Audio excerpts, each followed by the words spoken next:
खिलाफ होगा। ये जाकिर नायक, मैं आपको बता रही हूँ इसकी क्या औकात है, 2 कौड़ी की औकात नहीं है इस जाकिर नायक की। ये बड़ी स्टेज पे चढ़ के एक हिंदू जिससे अपने धर्म को, अपना धर्म नहीं पसंद आ रहा था।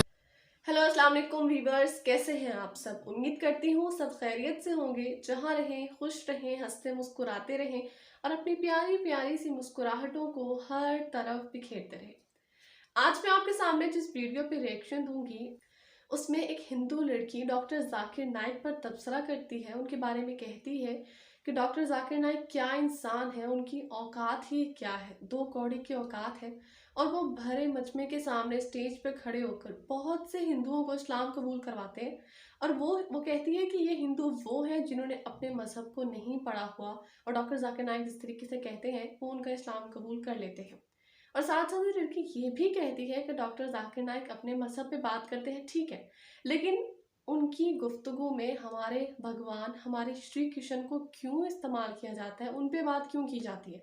तो आज हम इसी लड़की पर तबसरा करेंगे और देखेंगे इसने डॉक्टर जाकिर नायक को किन अलकाबात से नवाजा है। लेकिन इस वीडियो को स्टार्ट करने से पहले अगर आपने मेरे चैनल को सब्सक्राइब नहीं किया है तो मेरे चैनल को सब्सक्राइब कर दें। साथ साथ वीडियो अच्छी लगे तो लाइक और शेयर जरूर कर दीजिएगा। So let's start the video. Clear बोल रही हूँ, एकदम साफ सुथरे शब्द में, मुसलमान बुरे नहीं, इस्लाम बुरा। क्यों? वो कुरान के अनुसार चलते हैं। कुरान में लिखा हुआ बात गलत होता है। कुरान में अगर लिखा है कि काफिरों को, अगर ये बात है तो भाई वो मारेंगे। क्यों? वो तो दब के रह रहे हैं ना। मियाँ का बच्चा कोई ना अच्छा, जो अच्छा वो हिंदू का बच्चा। बात क्लियर है भाई। मियाँ का बच्चा अच्छा ही नहीं हो सकता, एकदम साफ बात है। बात से सहमत नहीं करते आप। ये फिर अगर आप सहमत नहीं करते तो फिर आपको भी जरूरत है भाई। हमें अपना धर्म पढ़ने की। जो हम अपने धर्म को जिसने नहीं पढ़ा वही हमारे खिलाफ होगा। ये जाकिर नायक, मैं आपको बता रही हूँ इसकी क्या औकात है, 2 कौड़ी की औकात नहीं है इस जाकिर नायक की। ये बड़ी स्टेज पे चढ़ के एक हिंदू जिससे अपने धर्म को, अपना धर्म नहीं पसंद आ रहा था। एक कोई हिंदू था जिसे अपना धर्म पसंद नहीं आ रहा था, वो कह रहा था कि मुझे इस्लाम धर्म में आना है, मतलब मुसलमान, मुझे खतना करवाना है, ठीक है। उस गवार ने अभी अपना कोई ग्रंथ तक नहीं पढ़ा, उसकी औकात नहीं है कि वो कोई ग्रंथ उठा के पढ़े। वो जाकिर नायक उससे पूछते हैं कि अच्छा एक बात बताओ कि तुम्हारी श्री कृष्ण की कितनी पत्नियां थी? वो कहता है 16,000, ठीक है। तो तुम्हारी 16,000 थी तो हम 4 भी नहीं रख सकते? और वो लोग हंसने लगते हैं ये बोल के। इस जाकिर नायक की औकात है कि हमारे श्री कृष्ण पे सवाल करे। इसे पता भी है कि श्री कृष्ण ने 16,000 श्री कृष्ण की 16,000 पत्नियां कैसे हुई। हमारे देश में आज भी एक कारक दिवस ऐसा कुछ मनाया जाता है। कारक एक राक्षस का नाम था जिसने सभी जगह युद्ध किया, भगवानों से भी युद्ध करा, और उसके बाद टोटल मिला के उसके पास 16,000 उनकी बहन को, उनकी पत्नियों को मतलब अपने पास रख लिया। टोटल 16,000 थी। जब पानी सर से ऊपर गया, श्री कृष्ण ने उस राक्षस को 16,000 जो उनके पास औरतें थी, उसने श्री कृष्ण से कहा अब हमारा क्या होगा? हम किसी राक्षस के पास इतने दिनों से रह रहे थे, अब हमारा जिंदगी कौन संभालेगा?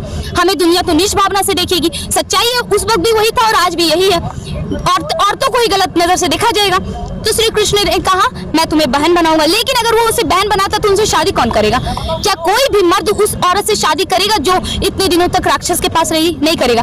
तो श्री कृष्ण ने उन 16,000 औरतों से विवाह करा। ये है सच्चाई। अगर सच्चाई ना पता हो तो हमारे देवी देवताओं पे, हमारे ग्रंथों पे सवाल ना उठाएं। मैं उस जाकिर नायक को भी यही कह रही हूँ। और ये जो हमारी पूरी बॉलीवुड गैंग है ना, इसकी भी यही गलती है, चाहे वो कपूर फैमिली हो या खान फैमिली हो। इसने हमारे किसी ग्रंथ को नहीं पढ़ा और हमारे ग्रंथ पे सवाल करते हैं और हमारे हिंदू धर्म, हमारे हिंदू देवी देवताओं पर मजाक उड़ाते हैं। जितना करना था कर गए, अब इन सब का कुछ नहीं हो सकता। कितना भी कर ले, इन लोग को कोई दुआ सलाम नहीं मिलने वाला। अब कुछ नहीं हो सकता इन लोग का। इन्होंने एक इल्जाम लगाया आर्य जाति पे कि श्री कृष्ण जी की 11,000 पत्नियां थी। कृपया आप समाधान करें और इसका जवाब आप पूर्ण लें इनसे कि इन्होंने जो इल्जाम लगाया है क्या वो सही है या गलत है। जवाब के लिए इंशाल्लाह मैं हाजिर हूँ। इधर सवाल मुझसे पूछा जाएगा इंशाल्लाह। शंकराचार्य अगर चाहते मैं जवाब के बाद इजाफा करना चाहते मैं उन्हें दे दूंगा इंशाल्लाह। मैं भी तालिब इल्म हूँ अल्हम्दुलिल्लाह, सिर्फ कुरान का नहीं, वेद का भी, महाभारत, रामायण इंशाल्लाह। पहले आपका सवाल दूंगा इंशाल्लाह, और बाकी जो शंकराचार्य ने कहा उसका भी जवाब दूंगा। भाई साहब ने कहा कि जो मैंने इल्ज़ाम लगाया कि कृष्ण के 16,000 से ज़्यादा बीवी थी, वो इल्ज़ाम ने वो आपके महाभारत में लिखा हुआ है। और कृष्ण की एक बीवी नहीं, 8 बीवियाँ थे। 8 बीवियाँ थे, उसमें से रुक्मणी थी, 8 बीवियाँ थी। उसके बाद 16,100 जब जंग के हालत के अंदर उनने 16,100 से शादी की। ये लिखा है महाभारत के अंदर अनुशासन पर्व में। मैं आपको हवाला दे रहा हूँ, किसी भी धर्म में, किसी भी मज़हब में जब आप तकरीर करते हैं, जवाब देते, उसका हवाला होना चाहिए किताब से। मैं कहता हूँ या कोई स्वामी कहते या शंकराचार्य कहते, उसकी वैल्यू ज़ीरो है। मैं कुछ कहता हूँ इस्लाम में, उसकी वैल्यू ज़ीरो है। मैं हवाला दूंगा कुरान और सही हदीस का। तो मेरे तकरीर में जितनी भी मैंने बात इस्लाम के मुतालिक की, उसका हवाला दी, चैप्टर नंबर सूरह माइदा चैप्टर नंबर 5 वर्स नंबर 1, या सही बुखारी वॉल्यूम नंबर 4 हदीस 46। तो ये जो हवाला मैं दे रहा हूँ, ये महाभारत में लिखा हुआ है अनुशासन पर्व में, कि श्री कृष्ण ने 16,100 एक साथ में, 8 पहले थे, तो वो 8 को जुड़ के कुल मिला के होते हैं 16,108। तो 16,107 में उन्होंने की, वो जंग के हालत में जब कई लोग मारे गए, तो उस हालत में तो ये इल्ज़ाम नहीं, हकीकत है। अगर आप समझते ये गलत है तो आपको महाभारत में नहीं मानना चाहिए। और जो लोग ने अभी तकरीर किए, मैं तकरीर के बाद माशाअल्लाह जब शंकराचार्य ने कहा, तो आपने देखा कि डॉक्टर जाकिर नाइक ना सिर्फ अपने मज़हब को पढ़ते हैं, बल्कि दूसरे मज़हब, हिंदू, ईसाई, यहूदी, इन सब की भी किताबें उन्होंने पढ़ी होती हैं और अपनी बात को हवाले से वो दलील पेश करते हैं और आई थिंक अपनी बात को पुख्ता कर लेते हैं वो दलील देकर। लेकिन ये जो लड़की है, आपको मैंने स्टार्ट में दिखाई, जिस तरह वो तबसरे कर रही थी डॉक्टर जाकिर नाइक पे, सीरियसली उसको खुद नहीं पता कि उसके श्री कृष्ण ने कितनी शादियाँ की हुई थी। मोहम्मद रसूलुल्लाह। बहुत लोग ने ये समझा होगा कि जो कह रहे हैं शंकराचार्य, वो मुसलमानों को बहलाने के लिए कह रहे होंगे। उनकी क्या नियत थी अल्लाह वाला, मैं नहीं जानता, मैं उनकी नियत के ऊपर शक नहीं कर सकता हूँ। लेकिन क्योंकि मैं तालिब इल्म हूँ इस्लाम और दिगर मज़ाहिब का, मेरे दिमाग में फ़ौरन जो वो कह रहे थे कि ये एक कलमा वेद का निचोड़ है, पुराना का निचोड़ है, जो वो कह रहे थे, फौरन मेरे दिमाग में वो श्लोका याद आने लगे। और शंकराचार्य बिल्कुल सही कह रहे थे। उनकी नीयत क्या थी अल्लाह आलम, लेकिन वो बिल्कुल सही कह रहे थे कि अगर आप हिंदू मज़हब की किताब पढ़ेंगे, उन्हें सही कहा कि हिंदू मज़हब, ये नाम जो हिंदू है ये ब्रिटिशर्स ने दिया है, अंग्रेज़ों ने दिया। ये हिंदू लफ्ज़ जो है अंग्रेज़ों ने दिया है, सही नाम होना चाहिए वेदांतिस्ट या सनातन धर्म। ये हिंदू जो नाम है, ये हिंदुइज्म अंग्रेज़ों ने दिया। हिंदू नाम सबसे पहले पर्शियन लोग ने जब आए थे हिमालय के ज़रिए, और जो अरब लोग आए थे हिंदुस्तान में, उन्होंने नाम हिंदू दिया।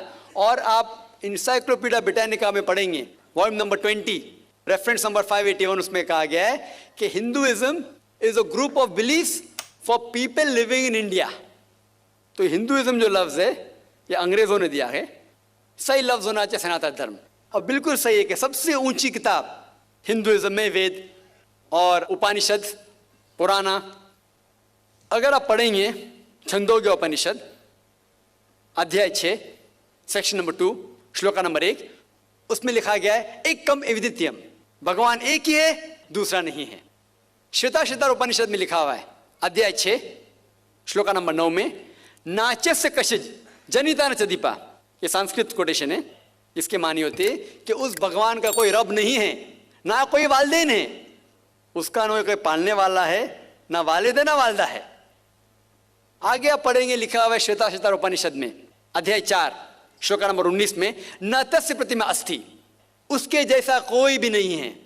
और सारे किताबों में से जो सबसे ऊपर किताब है, जिस तरह शंकराचार्य ने कहा, वो है वेद। और 4 वेद है, ऋग्वेद, यजुर्वेद, सामवेद और अथर्ववेद। यजुर्वेद में लिखा हुआ है अध्याय 32 chapter number 32 shloka number 3 verse number 3 में लिखा है, न तस्य प्रतिमा अस्ति, उसका ना कोई अक्ष है, ना कोई बुत है, ना कोई तस्वीर है। उस भगवान का ना अक्ष है ना तस्वीर है। और आगे लिखा हुआ है यजुर्वेद में अध्याय 40 श्लोका नंबर 9 में, अंधात्म प्रविशन्ति या असम्मुति उपास्ते। अंधात्म मीन अंधकार, प्रविशन्ति मतलब अंदर जाना।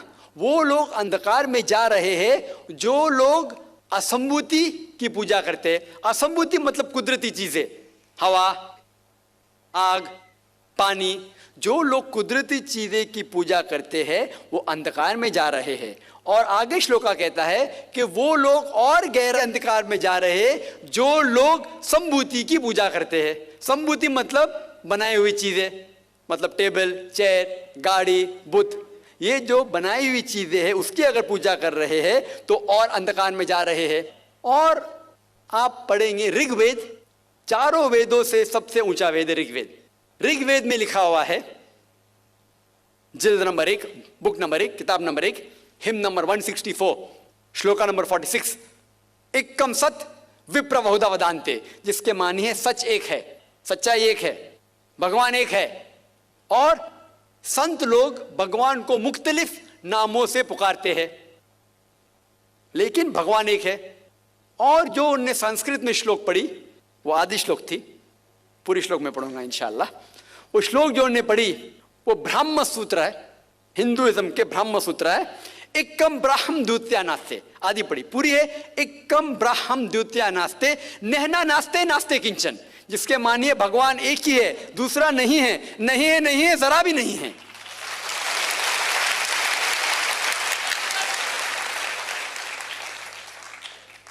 ये पूरा ब्रह्म सूत्र है।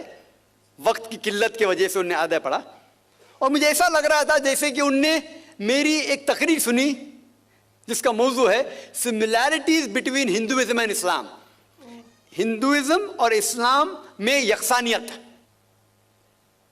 ये हो गया पहले पाठ कलमा का, ला इलाहा इल्लल्लाह, ना कोई माबूद है अल्लाह के सिवा। अभी दूसरे पाठ है मोहम्मद सल्लल्लाहु अलैहि वसल्लम, मोहम्मद रसूलुल्लाह, मोहम्मद सल्लल्लाहु अलैहि वसल्लम रसूल है। और अगर आप पढ़ेंगे, इसके ऊपर एक तकरीर में दी है सिर्फ मोहम्मद सल्लल्लाहु अलैहि वसल्लम के बारे में जिक्र दीगर मज़ाहिब की किताबों में, खुसूसन हिंदुइज्म के। और अगर आप पढ़ेंगे पुराना का जिक्र किया उन्होंने, भविष्य पुराना में पर्व 3, खंड 3, अध्याय 3, श्लोका 5 to 8, उसमें लिखा हुआ है कि एक मलेच्छा आएगा, मलेच्छा मतलब फॉरेनर, बाहर का कोई शख्स आएगा, उसका नाम होगा मोहम्मद। वो अपने साथियों के साथ आएगा, जिसका मतलब साहबियों के साथ, और वो लोग को सही दिशा दिखाएगा और राजा भोज उनको इज्जत देंगे। आगे पढ़ेंगे आप भविष्य पुराना पर्व 3, खंड 3, अध्याय 3, श्लोका 10 से लेके 27 तक। उसमें लिखा हुआ है कि ये शख्स आर्य धर्म को फैलाएगा, सच्चा धर्म को फैलाएगा, और इस शख्स के मानने वाले दाढ़ी उगाएंगे, सिर पे शेंड नहीं रखेंगे,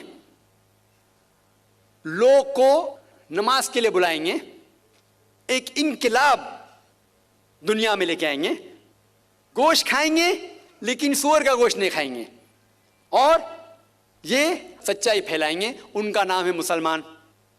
ऐसे कई मोहम्मद सल्लल्लाहु अलैहि वसल्लम का जिक्र भविष्य पुराना में है, ऋग्वेद में है, सामवेद में है, अथर्ववेद में है, और खुसूसन अगर आप पढ़ेंगे पुराना में भी है, जिसका नाम है कल्कि पुराना। और कल्कि पुराना अगर आप पढ़ेंगे अध्याय 2, chapter number 2, verse number 4, 5, 7, 11 and 15, जिसका भागवत पुराना में भी जिक्र है, वॉल्यूम नंबर 2,